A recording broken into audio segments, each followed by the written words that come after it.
Welcome to the Passive Income Podcast. I am your host, Dividend Dave. I am so super stoked and excited to have today's guest, Dividend Hero, because obviously we are first going to stock up at Costco and then we're going to get rich and get off the grid. I'm going to throw it over to you to give yourself a little bit of an introduction. Hey Dave, thanks for having me. Yeah, on the grid and do this podcast. So I'm I'm glad because and yes, of course, we gotta go to Costco sometime. Nice. Yeah, so let's start there. I guess kind of explain your love for Costco. Is it just the fact that it's such a great company, or do you truly love shopping there, or what is it? Because obviously we all see so many of your tweets about Costco. Yeah, well, they're pretty fresh. Love of mine, I guess. I think it was looking at getting a Costco membership for Christmas for my fiance, just as like a little stocking stuffer, and um, because there's one sort of near us, and some of our friends were getting memberships, or friends would go, we go to Costco, so like, all right, we'll just get a membership. It's $5 a month. We can afford it. We're good. So I tweeted out. I was like, I've never been to Costco, and I that tweet got like comments, like it got like 1,000 likes. It really blew up, and I'm like, all right, maybe a few days later, I tweeted something out about Costco again, and it did well again. I was like Costco has a cult following, and I'd always know, and it was a good, well-run company, and I'd always watch the stock off and on. I mean, it has app, so it's obviously a pretty substantial, company, and I've never owned it until I do now, but before that, so I tweeted out that I'd never been to Costco, and everyone was like, "Oh, you gotta go." Through the coming weeks, I kind of teased like, "Oh, what should I get on my first? Is the hot dog worth it?" Or I found a few funny memes about taking trips to Costco, and then I tweeted out a picture of that. I was like, "Finally got the membership." And then we've been together, and every time I'm there, I take pictures and tweet them out. Like as I'm at Costco, or like just stupid stuff, and people always go crazy over it. And I mean, um, tons and tons of people have crazy stat about how many households in America have Costco memberships. Right. Off the top of my head, but um, so every time I'm there, I'm like, oh, gotta talk about it. Just kind of become like a little bit of a just when people think of Costco, they associate me now right off the grid. That's just kind of I feel like that's one of my strengths on Twitter is kind of niche or joke or some kind of saying or meme or whatever, and just looking at my own. So um, I've kind of done that with Costco lately, and that's been a lot of fun. And they actually on Thursday, this coming Thursday, is the which is my earnings on March 2nd. So um, definitely watching that one, and now I am a prouder. So um, that's now I have some financial. Um, it's it's been fun. Nice. Yeah, I recall seeing that tweet of I've never been to Costco before, and yeah, you were right.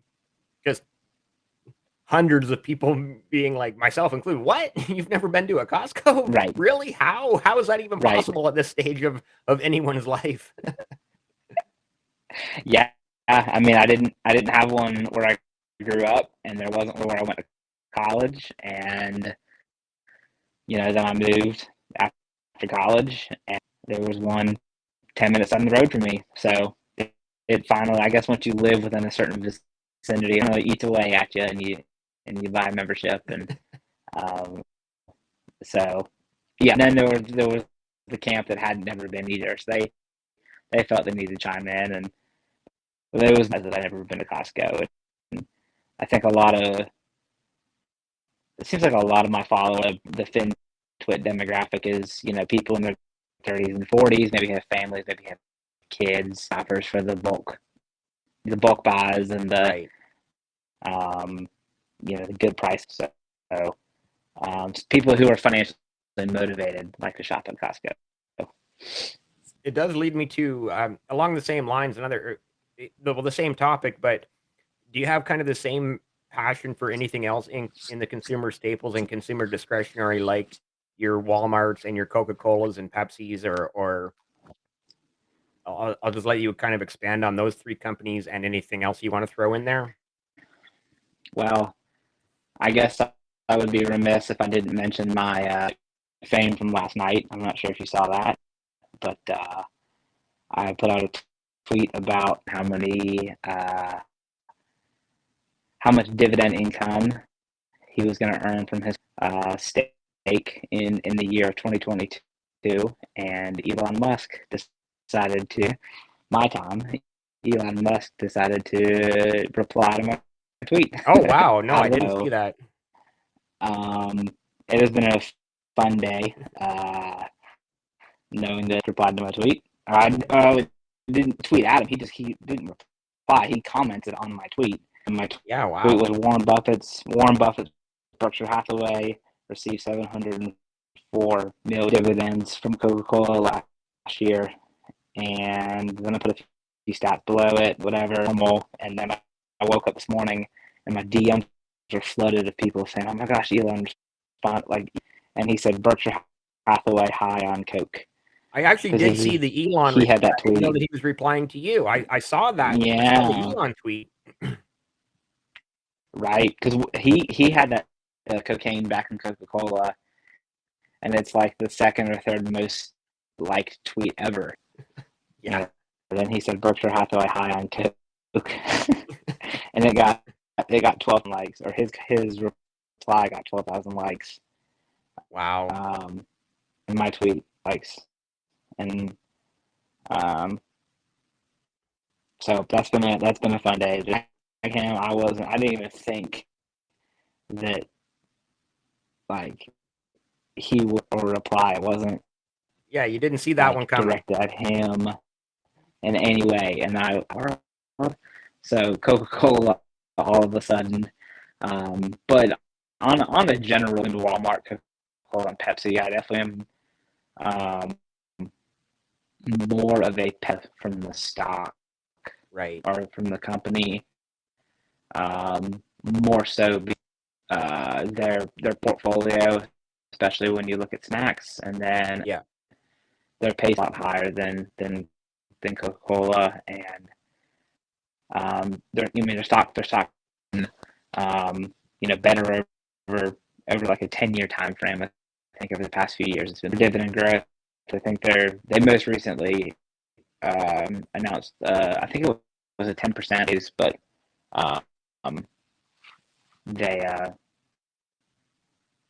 definitely on all cylinders. Coca-Cola seems to really be self or kind of going out on a limb in new categories, and they're pushing into hard seltzer, and they just kind of, I mean, they're a staple in drink Coca-Cola products, but Yep.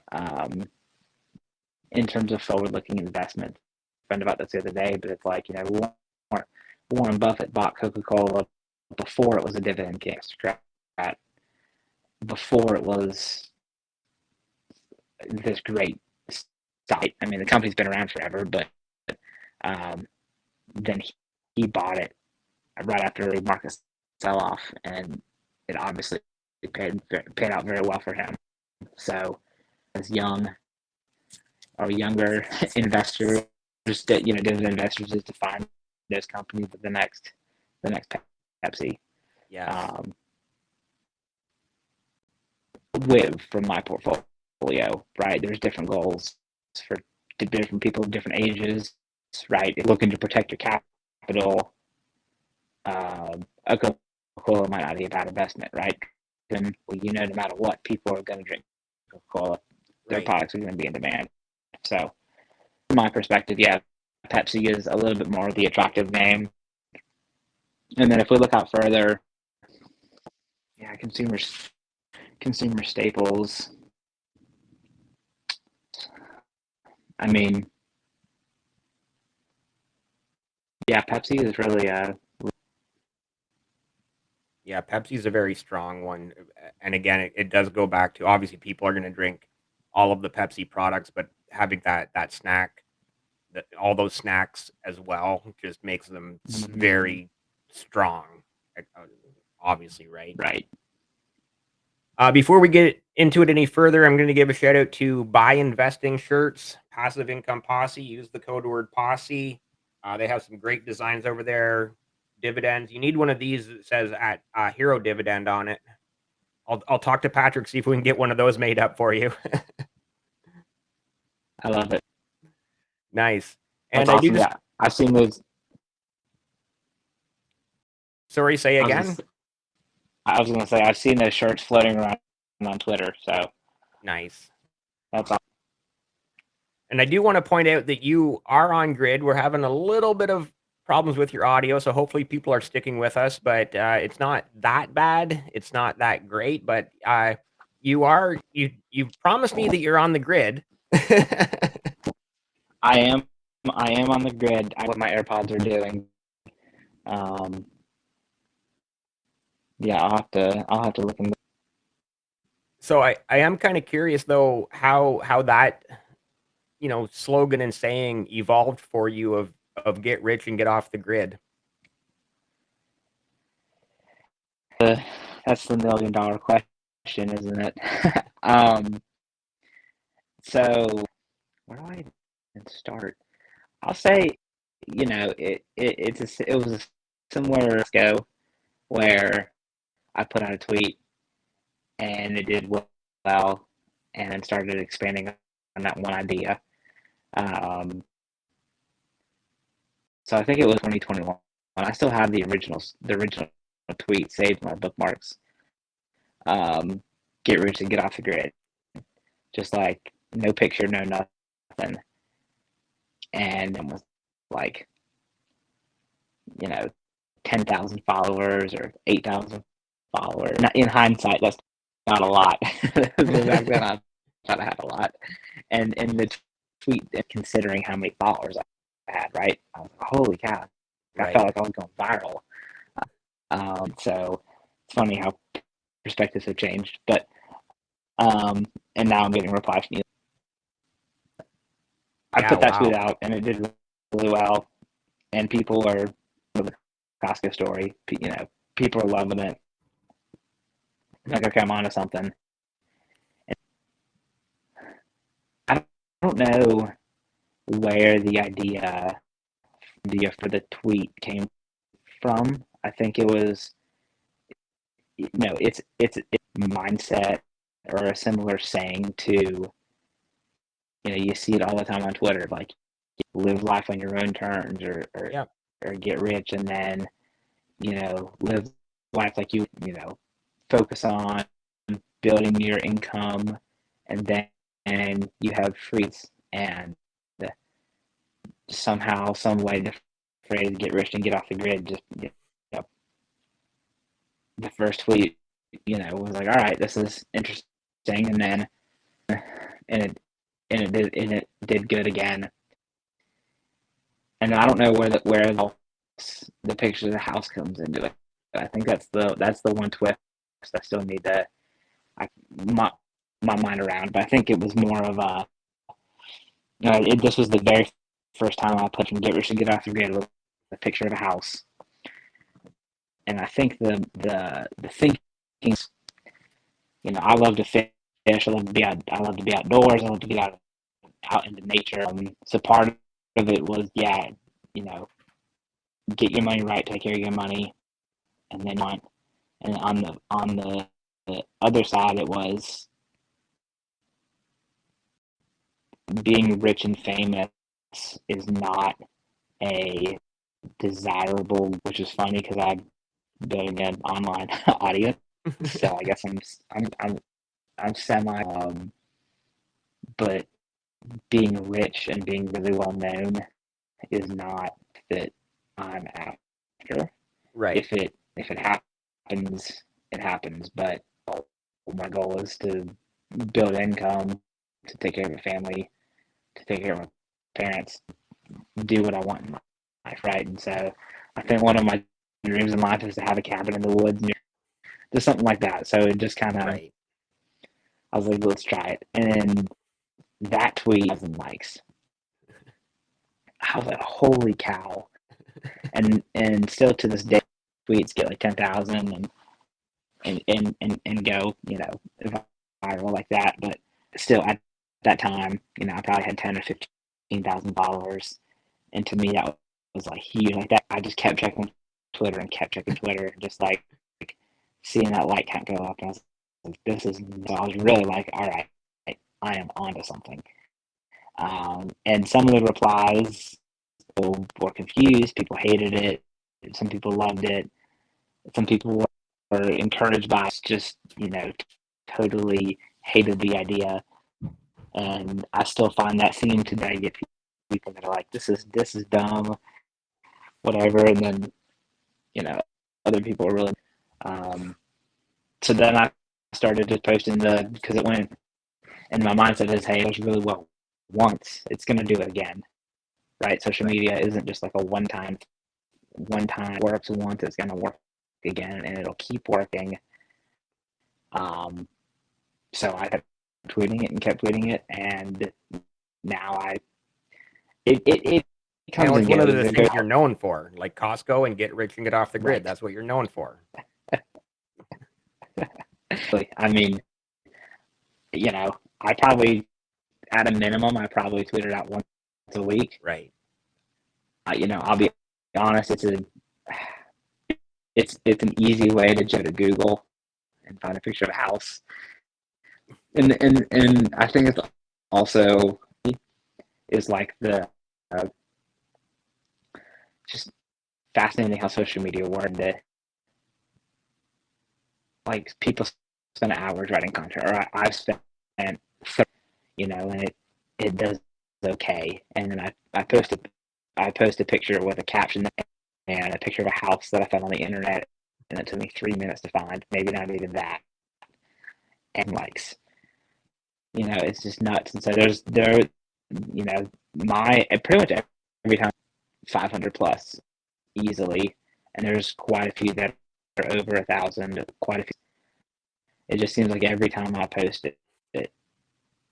it does well. Yeah, the numbers And just so, go up and up. right, and some fluctuate, and I guess some houses resonate more.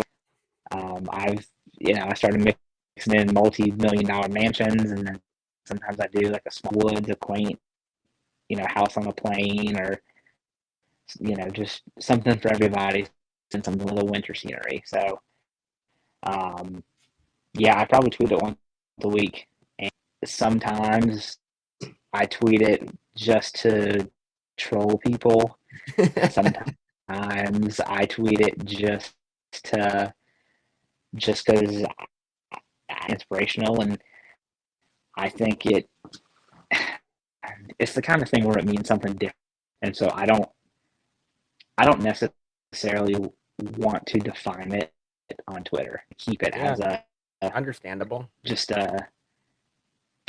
people know me for it,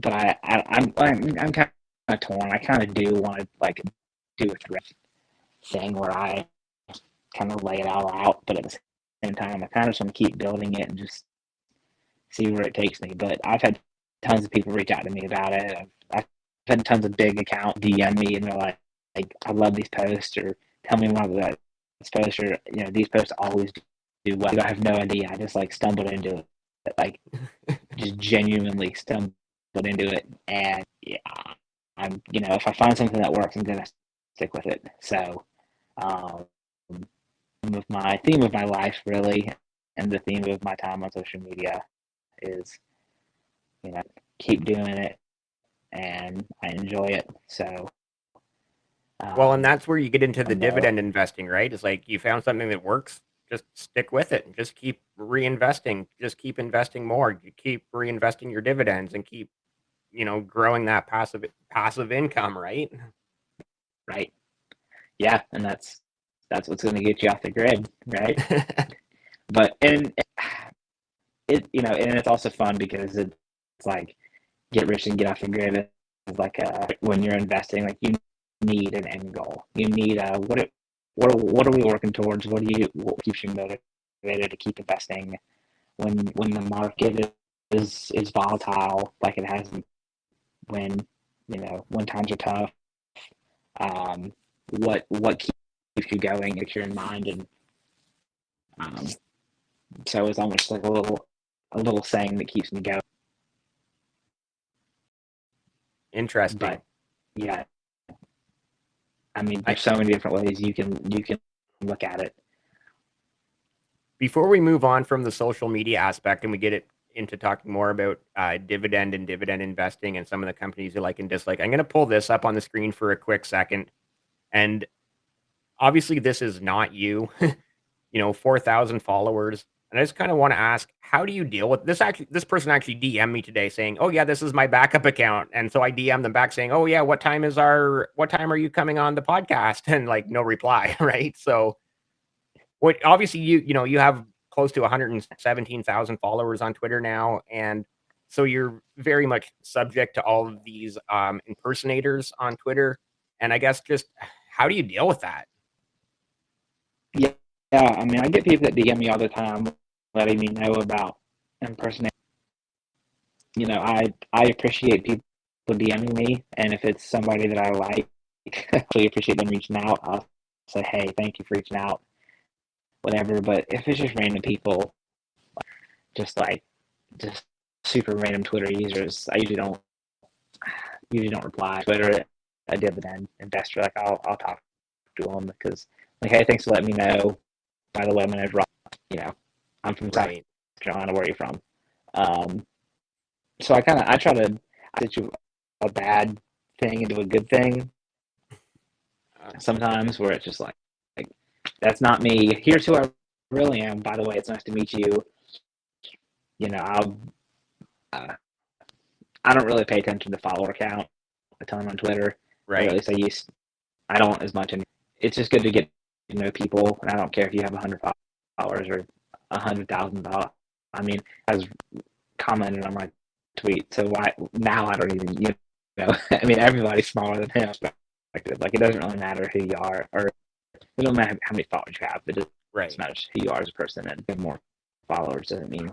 And that's exactly what I've said too about people, guests I've had on this podcast. I've said, I don't care if you have one follower, 100 followers, 10,000, 100,000 followers. If you want to Right. come on and you want to have a conversation with me about investing and dividends and passive income, I'm more than welcome to have you on. And I appreciate everyone who has been on, like yourself, and everyone who's scheduled to be on in the future. And obviously, like I said, the ranging and I meet everybody on Twitter, so the range in followers is from, less than 100 to up to whatever, right? I think, you and Decade Investor are the 2 biggest accounts I've had on so far, and, Corey Arnold's coming on soon. I think she's well over 100,000 followers as well, so I know. and obviously, I've had tons of guests that have, less than 1,000 followers too, and it's just kind of the way I've tried to make this podcast for everyone, right? I want it to be for everyone, enjoyable for everyone. About that's awesome. So yeah, I try to spin that in the people reaching out, and I paid for a blue check mark, so I still get DMs about fake accounts. I'm paying for this blue check mark. Like I'm doing all I can to let you you're fake. That I am the real dividend hero. Spending that $8 a month. Well, it is crazy though. There was times where there's just like if you 40 plus fake accounts all at once, just wow, it's nuts. So those kinds of things are on the up and getting rid of a lot of those bots and scams. I think most people don't fall for them, but it's a good way. So basically, it's a good way to meet people because people DM. And I'm like, hey, by the way, you can meet the real me. Nice, So. nice. So Well, obviously we touched on the consumer staples, that one sector, but let's dive into some other sectors. Is there another sector that kind of, tickles your fancy, so to speak? Anything REITs, energy, telecoms, healthcare, any other sector that you're big into? I would definitely say retail is one that I always have my eye on. So, I mean, Home Depot is another really, I talk about a lot on my Twitter account, but another, large, just a really great company. Yes. And I'm a big proponent of like boots on the ground type of stuff. Like whenever I drive past Home Depot, like the parking lot's always full, right? Right. So like the parking lots are full. Or like another example, McDonald's, right? I drive past McDonald's in the morning. I mean, it's visual proof that if my McDonald's down the road cars, I'm sure there's thousands of other McDonald's that also have the same one. There's nothing special about my McDonald's. Why, know, Right. or, same with my Home Depot. My Home Depot is fine. It's great. It's a Home Depot. I mean, so if mine is packed, I'm sure that the rest around the country are also packed. It's just a really good signal for and people shopping and buying. And so, Right. Just that visual I definitely proof. say, Home Depot and Target are two that really great dividend payers and have been like crazy over the past 10 or 15 years. Um, their dividend growth rate is um, over the past 10 years. Um, and the two, I mean, they're pretty much the same. They're pretty much just some hate for that, but I mean, they're pretty much just the same. They do the same thing, right? Right. There's slight variant. Home Depot and Lowe's fit the same sector and the same segment, and Home Depot in the past had some uh, not as strong leadership. Hopefully, there have been times where their business has struggled. Um, and Lowe's is and they have an incredible track record of dividend growth as well.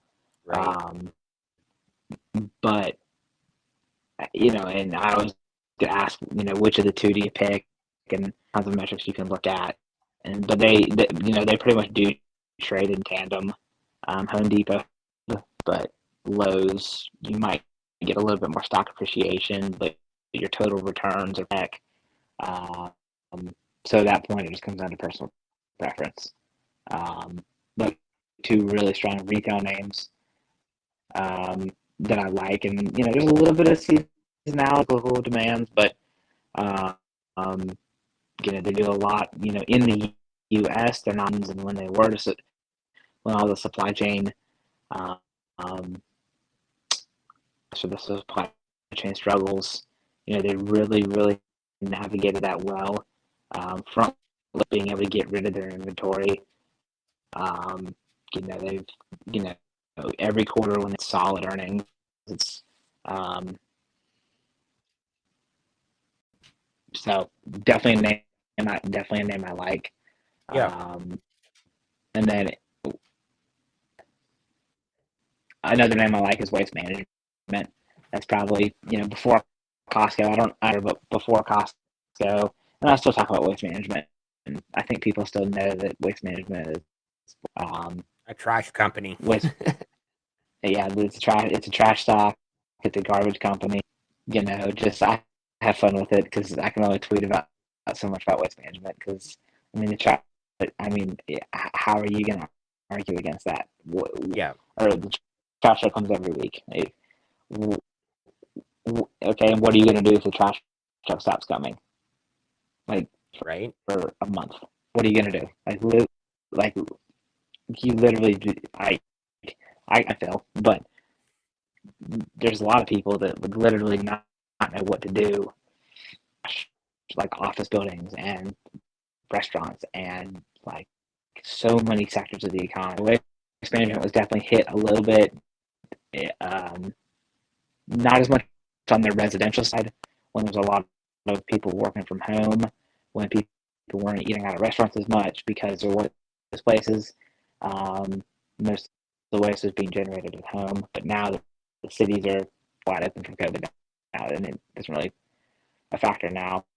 Um, you know, but besides that, I mean, the trash is going to come, and that really is. And then really forward looking, they're doing a lot of cool stuff with like renewable energy and recycling, and so they've got a cool program where they're converting landfills.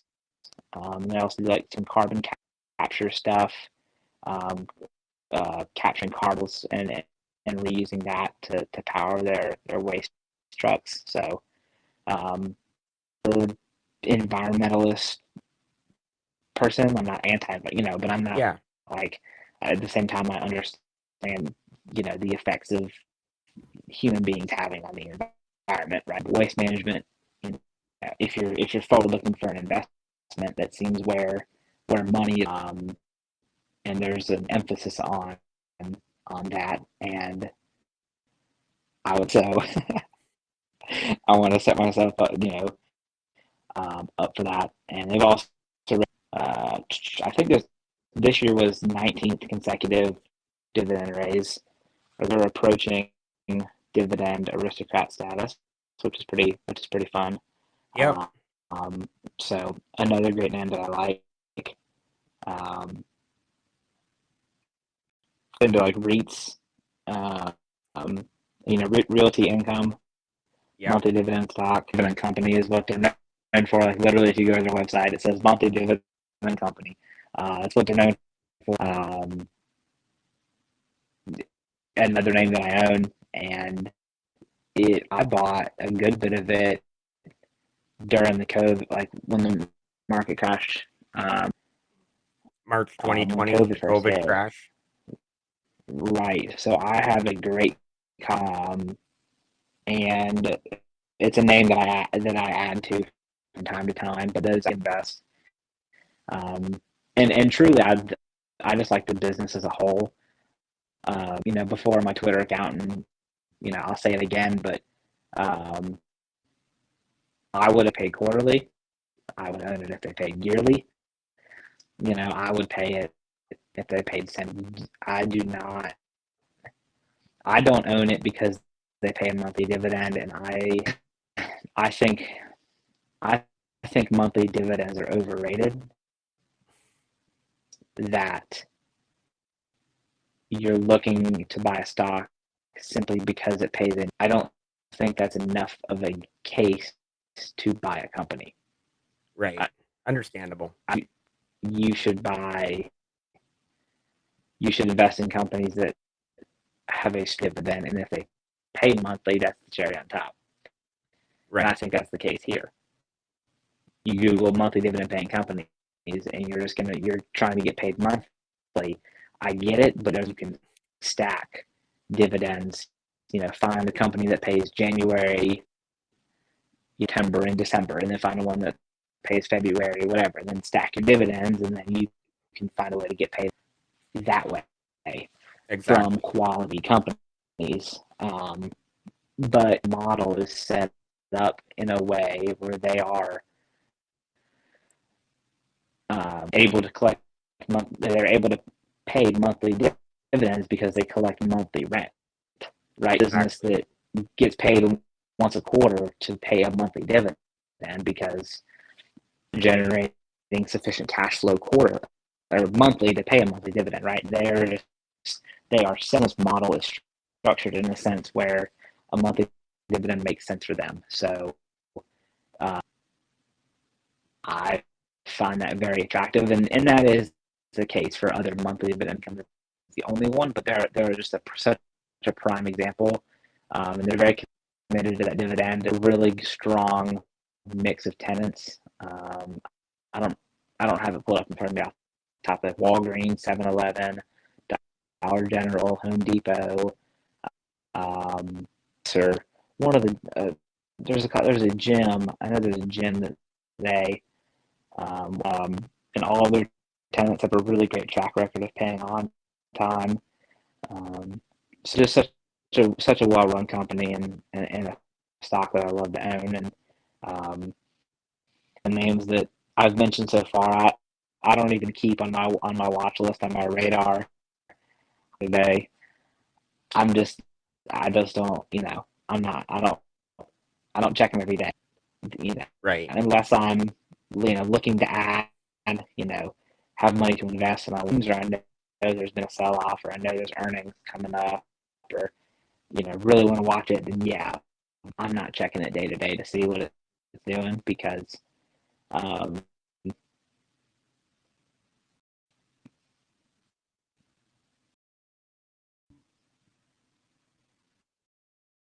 Are you still there? Did we lose you? Yep. So here, I didn't know if you had I can talk all day. So, Okay. Yeah. um, No. Sounds good. Yeah.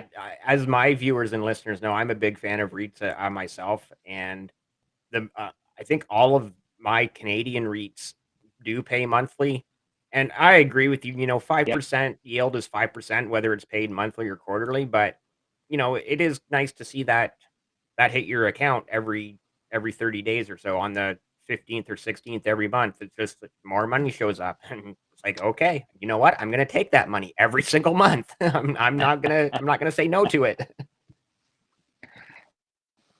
Yeah, nothing, certainly nothing against that. And if it's paying, it's paying, Right. making sure that it's a healthy payout. And, from my perspective, so I want to, you know, do my best to make sure my companies are still going to be payers and build those positions every time. Yeah, and with So that said, that's really how I like successful my that. quarterly paying dividends as well. Like every 3 months, another some other company pays me, and I just view those as bonuses. It's like, okay, you know what? I got my monthlies from my REITs and whatever else might pay me a monthly, and then another company has just paid me a quarterly dividend. That's even better. I love it, right? Right, less frequent but bigger. So and will say they sneak up on you. I track them, but I Yeah, tracking them literally, I just and had like, one oh my hit my goodness, account last Friday, and I was like, "Oh, I forgot that one was coming." But you know what? I'm gonna take it. I'm not gonna say I'll no take to it. it. Yep, yep. And I've had plenty of times where I thought the dividend was, I thought I got $20 from it, and before I know it, it's like 30. I'm confused as to how it grew that much, and so I just Yeah. I have to go check. And I'm like, oh, it reinvested. I'm gonna forget, you know. Sometimes I'll just forget how much, when the dividend's coming. I'll be pleasantly surprised when it comes, and it's bigger than expected. Now, just before we started recording, I sent you this tweet. I'm gonna pull it up here on the screen. The longevity and consistency of the Canadian banks paying dividends. I'm not sure how much you know about the Canadian market or Canadian bank. I'm sure you've seen tweets about Canadian banks and how strong they are, and Mm-hmm. you can see right there, um, BMO, Bank of Montreal, 1829. So in 6 years, they're coming up on a 200-year anniversary. Bank of Nova Scotia, 1833. What's the next one? 1857, Toronto Dominion. 1868, CIBC, that's Canadian Imperial Bank of Commerce, and then RY is Royal, the baby at 1870, which is still over 150 years of dividend paying.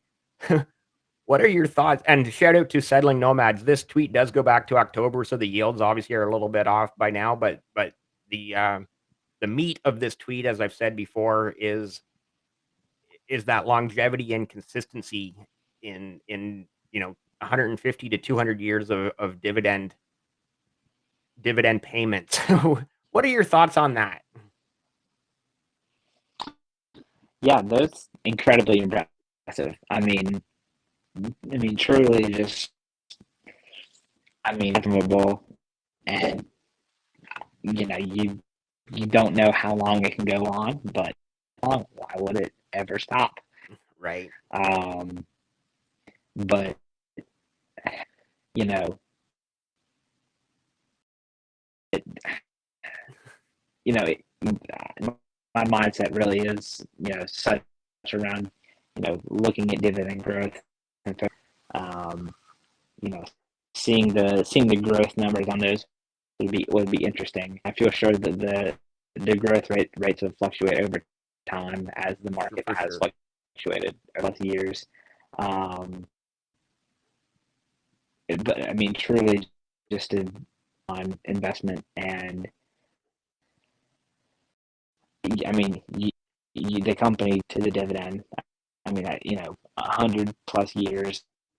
That's an insane amount of time. Yeah. All the things that have happened over that period of time, and they're still paying out cash.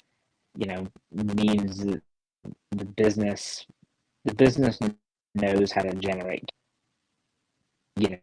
Whether the Right. economy is good or bad, they know how to generate profit, cash, which get paid out in the form of dividends. Uh, so true, really just mind-boggling. I mean, I mean, there's really not much else to say. I mean, So here's another mind-boggling stat just a, for you. yeah, Another mind-boggling stat. Today, Bank of Montreal and Bank of Nova Scotia had their earnings reports released. And so I was reading on Yahoo Finance just a little bit about the Bank of Nova Scotia one. And so their first quarter profits were $1.77 billion. And here's the mind-boggling part. That was bad news. Yeah, I said that right. $1.77 billion profit for the first quarter, and yeah, and that was disappointing to investors. the below Sorry, say again? was it below expectation? Yeah, it was down significantly from the first quarter last year. So yeah, just Okay, yeah, that'll do. But I mean, yeah, that's a lot of. But yeah, earnings reports are tough to. I mean, obviously they're important to follow, but they're tough to base stock price movements based on. right, Um, and have been put to the test with this higher interest rate and inflation environment. They need really strong management and leadership to be able to navigate the risk that they're going to take on, versus the how much they're because they have to take on some amount of risk. But if they take on too much risk in this high interest rate, it could really hurt them in the long run. right, right. So Um, I'm honestly not. You know, I haven't exposed myself to the financial sector and uh, um, the banks here in America through some ETFs, but um, some of the bigger names of JP Morgan. I haven't ever owned, but I think there's just so many great sectors out there to invest in. yeah, I'm a pretty big proponent of, you don't always have to buy, like keep adding to your current positions, yep, right? Follow if you believe in a company, I'm a proponent of it because I'm guilty of it, you know. But there's here and there, and before you know it, you've got shares in 30 different companies, and you're creating your own index fund, and you're not. There's no real some good, maybe some bigger dividends, but at the end of the day, you really need a bit billions and some concentrated names that you believe in, right, um, and build now. But um, buying one share here and there of it's easy to look for new stuff to buy, and then you forget current stocks. So yeah, um, there's so many great names out there to watch and follow, and um, I'd love to hear your thoughts on Domino's Pizza is a name there. dividend stock, but not a huge. They have struggled mightily recently, Right. and have you followed it at all? Not so much. I actually own a Canadian company called Pizza, which is very similar to like it's a chain, like just like Domino's and Pizza Hut, Little Caesars, whatever. Right, And um, yeah, so I haven't haven't stacked onto that one too much recently, just because I'm up on it and I like to try to dollar cost average down. So I see what I'm down on any given paycheck week or month and be like, oh, this one I'm down a little bit on this one. I can buy some more and add to my, dollar cost average down and add to my passive income. So yeah, that one mm-hmm. I'm significant. I don't want to say significantly up on, but I'm up on enough that I haven't really added to it anytime recently. So I'm just again letting the dividends roll in. It's a monthly payer, so just let that dividend show up every month on. I believe it shows up on the 16th, and I just basically say thank you for paying me to not work for you. My Right, pretty much my favorite saying is I love getting paid to not work for you, right? right, yeah. Well, that's what Warren Buffett does. Exactly, right? He gets paid. He gets paid more from Apple than Tim Cook does, and Tim Yeah, Cook makes. that's Warren yeah, Buffett's isn't just a shareholder. that's another you know, mind-boggling thought that yeah, Warren Buffett makes more from his Apple dividends than the CEO of Apple. Like Right, mind-boggling. Mind-boggling. and I'm sure companies that he's in that same position with, but I think Apple is the most famous. Yeah, for Where sure. you would never believe it, and then um, he's got. So my I put out the tweet today, which was pretty much the same tweet as but it was with Apple, and so Yeah. I was hoping that Elon Musk would see that one as well, but he didn't. So not going to give up on that. Hey, well, I But saw it, so I mean, you saw it, so um, yeah, I mean that's such a crazy concept of, yeah, but um, yeah, like I was saying a minute ago, yeah, just the companies and stocks out there is it's hard to own them all, and it's hard to capital to earn significant returns. Um, I mean, owning a really really small position in a dividend stock isn't really making much of a difference, but as you build it over time and let those dividends compound and yeah, bigger part of your portfolio is really when um, really building kicks in. But like if you water down your dividends, then you're not doing your. and that's been So, an but then it is interesting. then go ahead. So I was just going to say that's kind of been an interesting topic lately here on this podcast. Is people what is the right number for you? Is it 10 individual companies? Is it 15? Is it 25? Is it 35? And I've had guests all over the place, like some that have had, just said 10, no more, no less, 10 is what I want. Other people I'm like, yeah, I'm in that 15 to 20 range. Other people, that me personally, I'm in the 20 to 25 range. I've had people over 30, over 40, over 50. I think even I've had one guest that had over 70. And it's just like, how do you keep up with over 70? But, everybody is different. And I guess, you know, you just kind of alluded to the fact too that if all of a sudden you have 30 or 40, then it's very difficult to keep adding to the positions that you already have, right? Right, that hard to keep up with, and um, I mean they just don't make that much. And I get it from a risk management standpoint. If you have all your, you know, you only own 15 companies, cuts their dividend, or one of the companies really starts to struggle, that's going to make a bigger impact than at that point just buy an index fund and don't worry about it. Right. Um, so it's a sword, and I get it. And, thankfully I don't own. You haven't ever owned any Intel. I've owned them through index funds, but I'm sure you saw they 66%, Yeah. or yeah, I think it was like 66%. So they went 5%, which the yield was inflated because their stock has been tanking. But they went from yielding that 1.5% yield right now. So Yeah, that was a pretty you massive never cut. think right. And reality of dividends is if a company starts to struggle, the dividend is one of the first things, right? Yeah. Which is an even bigger testament to companies that have paid dividends for things you were mentioning, right? There's been times where I'm sure their business has struggled, but they have still paid their dividend.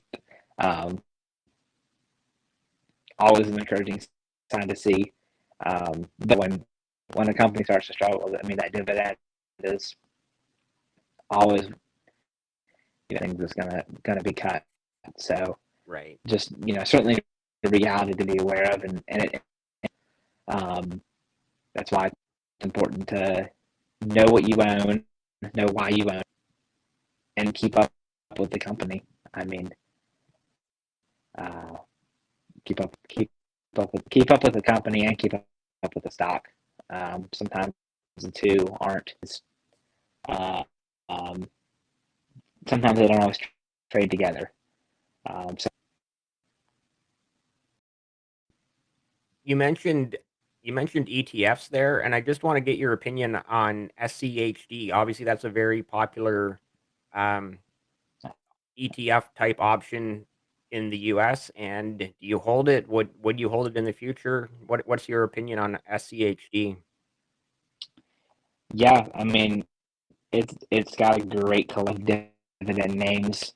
Um, it I don't remember how it shakes out right now. I check it every so often. I check it, off and on. And holdings are. I think Pepsi's up there. I think Broadcom is up there. Um, if you're feel free to let me know. But every time I look at it, it's an awesome, um, really great dividend growth stocks. Broadcom, Verizon, Cisco, Merck, Texas Instruments, Lockheed Martin, Pepsi, BlackRock. So A in lot of that big in that names, top 10 make and it's pretty. I mean, the top 10 makes up 40%, so it's uh, right? pretty equally weighted in the sense of the biggest holding Broadcom went, and the 10th biggest holding was BlackRock, which is 3.68%. So there's really not a big jump in those two.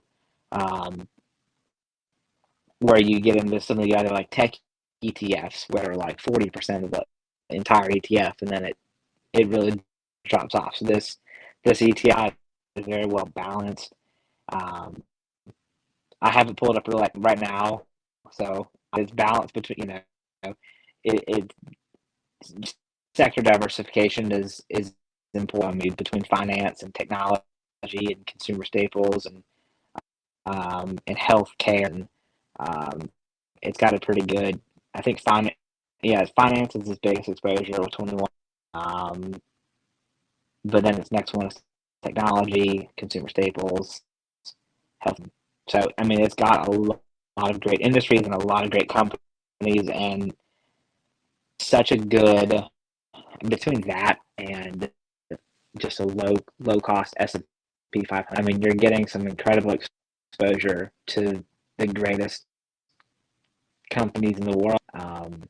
A lot of bang for your buck You don't have in that one. Yeah, a lot of bang for your buck. You don't have to worry taking it every day to uh, you know um, and it's got a track record of performance and up with the earnings reports all the time, right? I mean, Yeah. maybe maybe some of the key not beholden to one CEO, one board of directors, one earnings report. Like it is a mix of both. It'll absorb the cut a lot better than exposure to the individual stock. Well, I, I don't I don't know this off the top of my head, but I don't. Okay, it is market cap weighted. Um, so Broadcom, in the ETF block.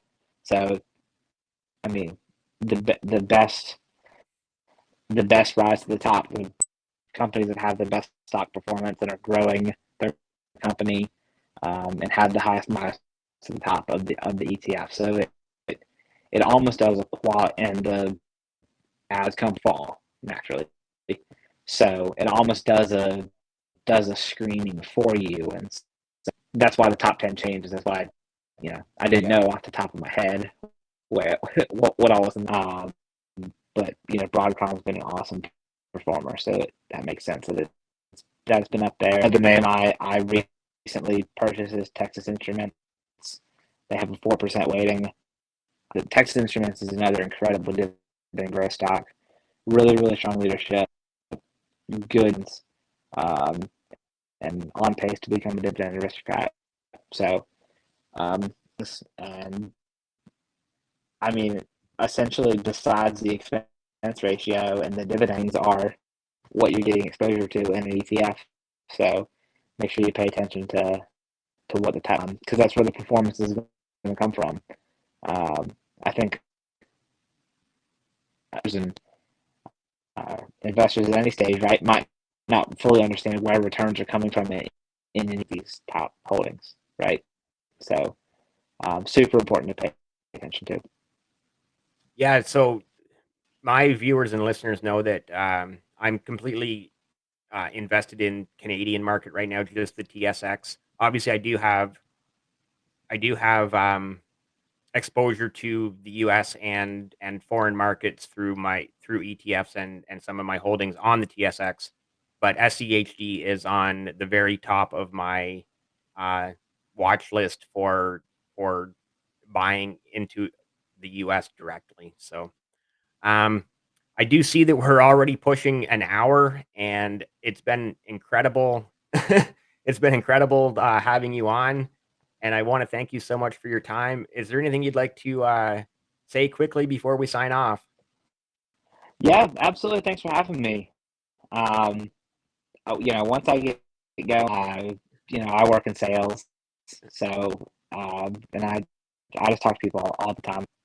I'm definitely a talker, but for people who have listened this far in the podcast, come find me on Twitter, shoot me a DM. My DMs are always, uh, if you say that you saw me, um, if you say that you saw me on, I will, you will have top priority in the DMs, right?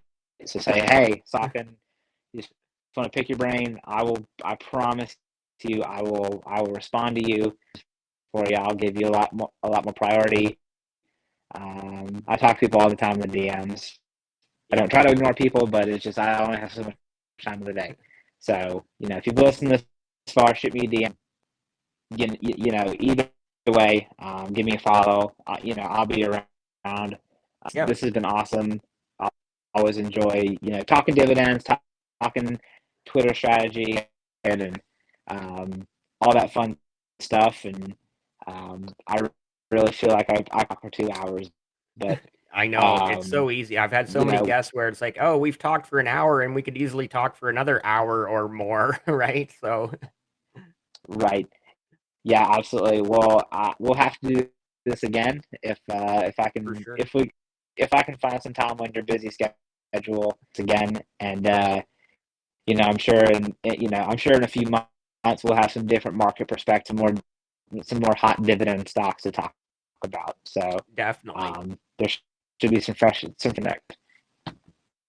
Definitely. And so, yeah, like with that said, yeah, thank you again so much for spending the time with me on this episode of the Passive Income Podcast. And if you are still here this late in the program, be sure to subscribe.